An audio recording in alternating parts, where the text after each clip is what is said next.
Om Ahung Vajra Guru Padma Siddhi. Om Ahung Vajra Guru Padma Siddhi. Om Ahung Vajra Guru Padma Siddhi. Om Ahung Vajra Guru Padma Siddhi. Om Ahung Vajra Guru Padma Siddhi. Om Ahung Vajra Guru Padma Siddhi. Om Ahung Vajra Guru Padma Siddhi.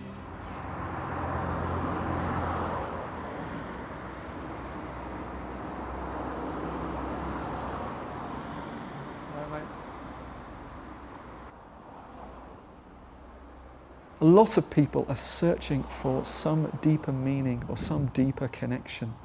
And what we do at the Buddhist Center is that we, in a way, we provide a doorway. It's like there's a doorway and there's a shaft of light. And what we're doing is that we're opening the doorway a little bit so that people that shaft of light can come through and they have the opportunity to walk through that door and to connect with something a bit more meaningful.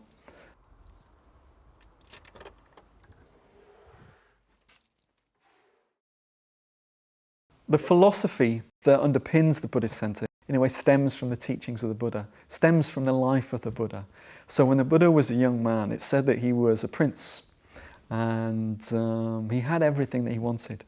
He had the sort of existence whereby as soon as he clicked his fingers, it would appear for him. So these days, you can imagine, he had the Xbox, he had all the computer gadgets, the iPods, nano iPods or whatever, everything that he wanted, he had. And what he found is that as he reflected on this, he found that it just wasn't really going to give him what he wanted. Yeah? So it would only satisfy him to a certain degree. And he realized that he'd been placing all his happiness upon things that were just going to end. They were going to grow old, they were going to get sick, they were going to die. He wanted to find a response basically to the human existence. Yeah? Human existence, we all have in common that we're born, we will experience illness or suffering or pain, we grow old and we die. And he wanted to find some sort of genuine response to this.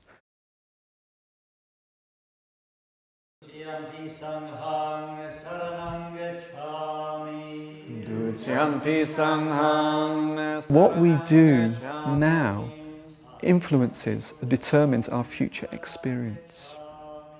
And the Buddha said that if we act in a particular way, it will conduce to states of peace and happiness, contentment and satisfaction. What people would do would be, or one way of talking about it in terms of, is precepts. Precepts are what is known as training principles. So that's where people actually undertake to train in a particular ethical principle that then changes or transforms their behavior. And we do this in three senses, with our body, with our speech, and with our mind.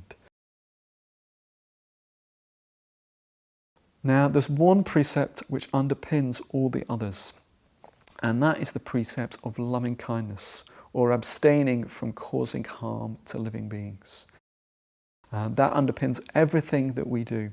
Awareness and kindness underpins everything that we're trying to do as Buddhists, and that in a way we're trying to bring to our experience and to the world.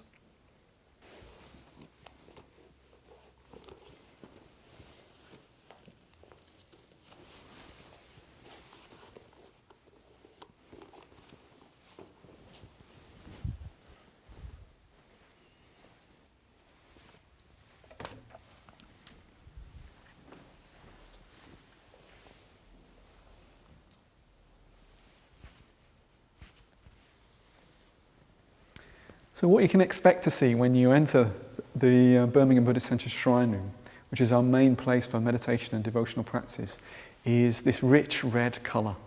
And it's red because the figure we have on our shrine is a Buddhist archetypal figure called Amitabha. And he's associated with the quality of loving kindness and compassion. And red is sort of symbolises or evokes this sort of rich, emotionally warm, positive connection with other beings. So we have this rich red colour. On the ceiling, you'll see it's a dark blue, and it's also got stars on it. And this symbolises the fact that this realm of love, well, literally is unlimited. So no matter where you go throughout the universe or universes, it's possible to practice the Buddhist teachings and realise this love in an unlimited way towards all beings. So that's what that symbolises.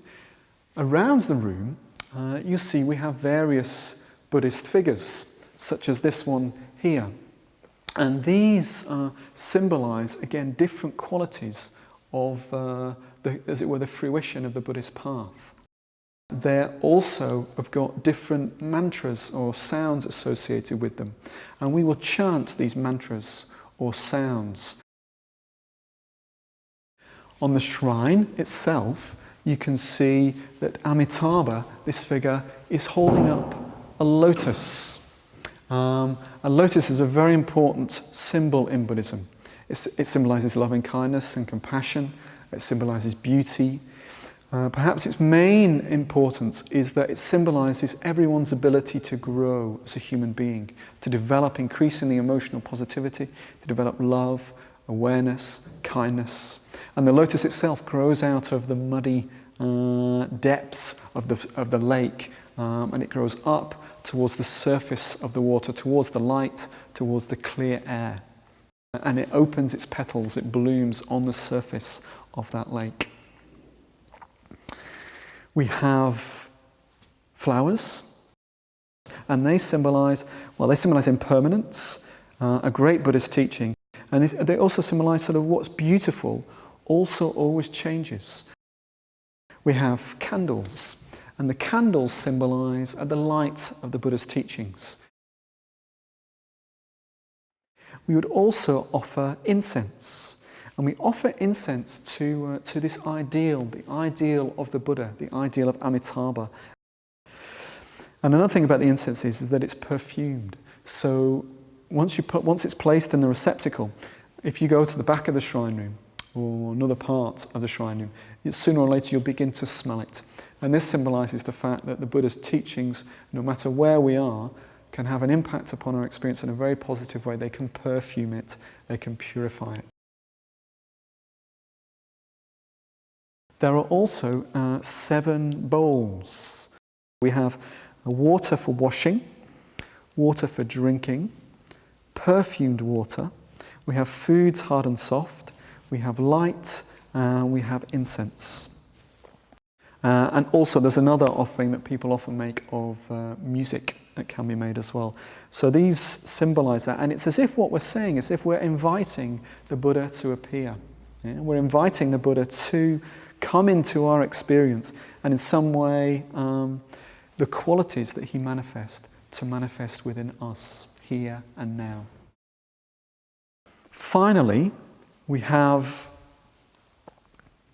a very important part of any shrine room, and that is the bell.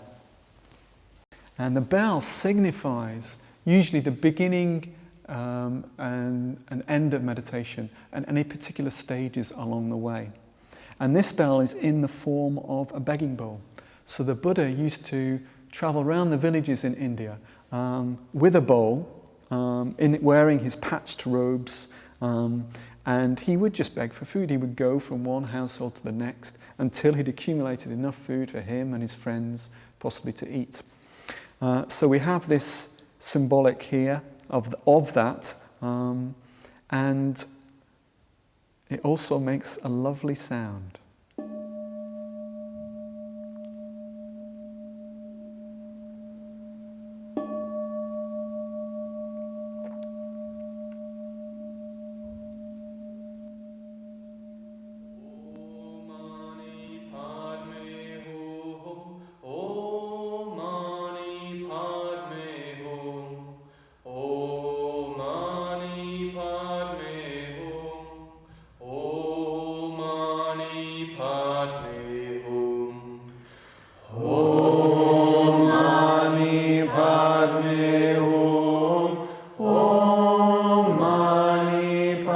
me